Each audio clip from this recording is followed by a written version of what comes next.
وہ کیتھولک عیسائیت کو بھی اپنے ہاتھ میں لے لیا ہے۔ چنانچہ پوپ صاحب نے فرمان جاری کر دیا ہے کہ ہمارے خداوند یسوع مسیح کے قتل کی ذمہ داری ان یہودیوں پر نہیں ہے، بری کر دیے گئے۔ 1900 برس کے بعد، بلکہ 2000 برس کے قریب ہو گئے، انہیں ایگزونریٹ کر دیا گیا، ایبسالو کر دیا گیا، ان پر ذمہ داری نہیں۔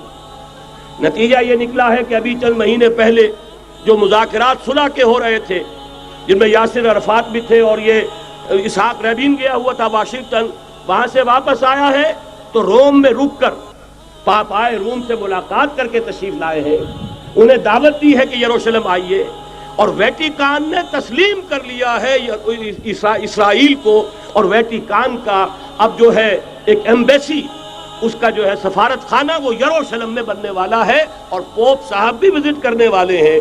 گویا کہ یہ گٹھ جوڑ اب مکمل ہو چکا، اب کہیں اس میں کوئی کمی نہیں رہی۔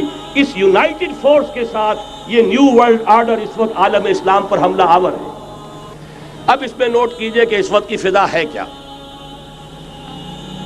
عالم اسلام میں سے عالم عرب ان کے شکنجے میں جا چکا، کیوں بنا کر کھڑے ہوئے ہیں اسرائیل کو ماننے کے لیے اور سر تسلیم خم کرنے کے لیے۔ انہیں بلا کر میڈرڈ میں پیش کیا گیا یہودیوں کے سامنے کہ تم جن کے ساتھ ایک ٹیبل پر بیٹھنے کو تیار نہیں تھے، میڈرڈ میں آؤ، آؤ اپنا قبرستان دیکھو، یہ اسپین کی سرزمین جہاں تم نے 800 برس حکومت کی تھی، یہ تمہارا قبرستان، یہاں آؤ اور بیٹھو اور ان کے ساتھ بات کرو۔ گئے تھے کہ نہیں تمام فرنٹ لائن سٹیٹس میڈرڈ میں؟ حالانکہ کوئی بین الاقوامی کانفرنس کبھی میڈرڈ میں نہیں ہوئی، یا تو یہ واشنگٹن میں، بعد میں وہ سارے معاملات واشنگٹن میں چلے، شروع وہاں سے کیا۔ اس لیے کہ نیوز ویک کا کچھ عرصے پہلے کور سٹوری جو تھی 1992 is the year of Spain. Why?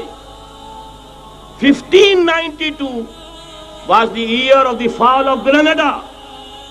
1492 میں 1492 میں غرناطہ کا سقوط ہوا، اور پورے آئیبیرین پیننسولا سے ایک ایک مسلمان بچہ نکال کر ختم کر دیا گیا، یا زندہ جلا دیے گئے، یا تہہ تیگ کر دیے گئے، یا جہازوں میں بھر بھر کر۔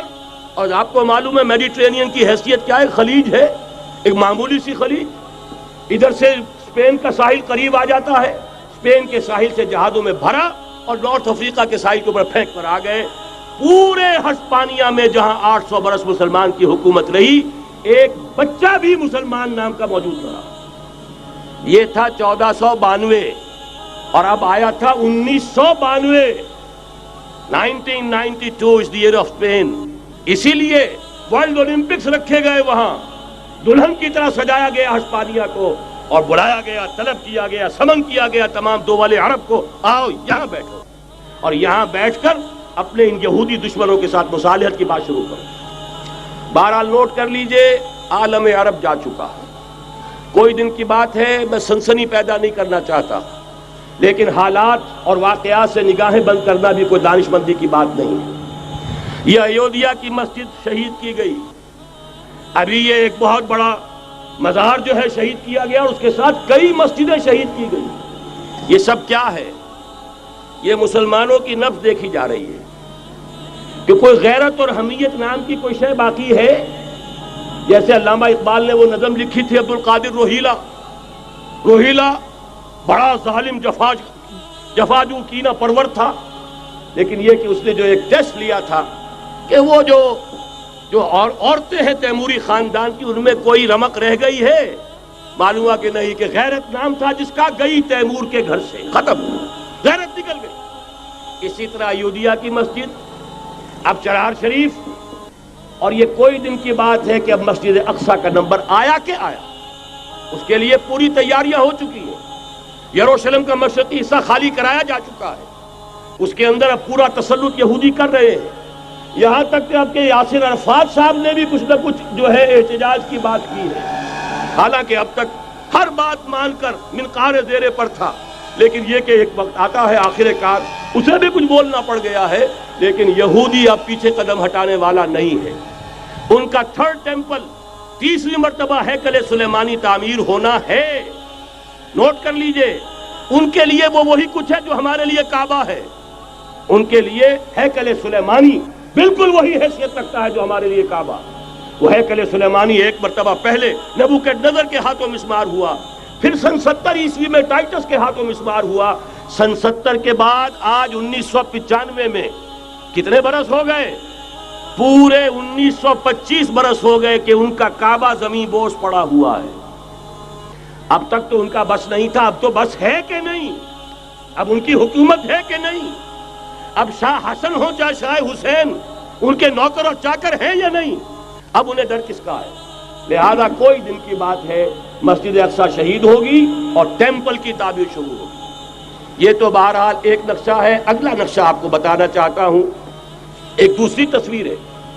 یہ تصویر ہے زمینی، ایک تصویر ہے آسمانی۔ وَمَكَرُوا وَمَكَرَ اللَّهُ وَاللَّهُ خَيْرُ الْمَاكِرِينَ۔ انہوں نے اپنی سی تدبیریں کی، اللہ نے اپنی تدبیر کی، اور ظاہر بات ہے اللہ کی تدبیر سے بہتر تدبیر کس کی ہوگی؟ چنانچہ یہودیوں کی سازشیں اس وقت بھی ناکام ہوئی تھی یا نہیں؟ ظاہر بات ہے جاء الحق وزهق الباطل ان الباطل کان زہوقا۔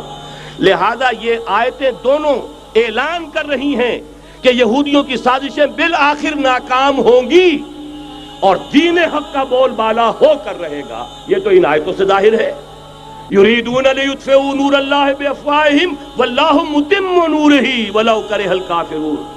یریدون ان یطفئوا نور اللہ بافواہہم ویابى اللہ الا یتم نورہ ولو کرہ الکافرون۔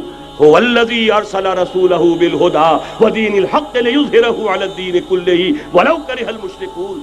اللہ نے تو بھیجا ہی ہے اپنے رسول کو اس فیصلے کے ساتھ اور یہ ذمہ داری اور مشن دے کر کہ جو دین حق آپ کو دے کر بھیجا جا رہا ہے اسے غالب کیجئے، نافذ کیجئے، قائم کیجئے، اس مشن کے ساتھ بھیجا جا رہا ہے۔ اور وہ بہرحال آیا جاء الحق وزهق الباطل ان الباطل کان زہوقا۔ لیکن نوٹ کرنے کی بات یہ ہے، ذرا یہاں تھوڑا سا تحمل کے ساتھ غور کیجئے گا، کہیں میرے خلاف کوئی فتویٰ دینا شروع کر دیں۔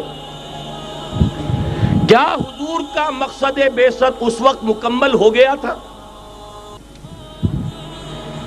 ایک درجے میں ہو گیا کہ جزیرہ نماء عرب پر اللہ کے نور کا بھی اتمام ہو گیا، اللہ کا دین بھی غالب ہو گیا۔ ہو گیا کہ نہیں ہو گیا؟ لیکن کیا محمد الرسول اللہ صرف عرب کے لیے بھیجے گئے تھے؟ قرآن کہتا ہے ببانگ دہل وما ارسلناک الا کافۃ للناس بشیرا ونذیرا۔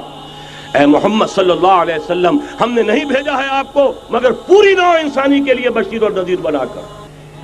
تو جان لیجئے کہ یہ مقصد بعثت محمدی صلی اللہ علیہ وسلم بتمام و کمال اس وقت پورا ہوگا جب کل عالم انسانیت پر، کل روئے ارضی پر اللہ کا دین اسی طرح غالب ہو جائے گا جس طرح کہ محمد رسول اللہ والذین معہ صلی اللہ علیہ وسلم ورضی اللہ تعالی عنہم اجمعین، ان کے ہاتھوں سے، ان کے ایثار سے، ان کی قربانیوں سے، جن کا نقشہ آپ کے سامنے مولانا کھینچ چکے ہیں، ان کے اثار، ان کی قربانیاں، ان کی محنت، ان کی جفا کشی، ان کی سرفروشی، ان کے جان تن من دھن لگا دینے کے نتیجے میں جیسے اس وقت غالب ہوا تھا کل روئے ارضی پر غالب ہوگا، تب کہیں جا کر مقصد بعثت محمدی مکمل ہوگا۔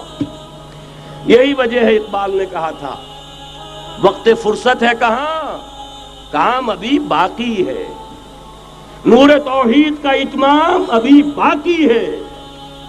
لیکن ساتھ ہی خوشخبری بھی دی تھی، یہ چمن معمور ہوگا نغمہ توحید سے، آئے گا وہ دور، یہ چمن معمور ہوگا نغمہ توحید سے، لازماً آ کر رہے گا۔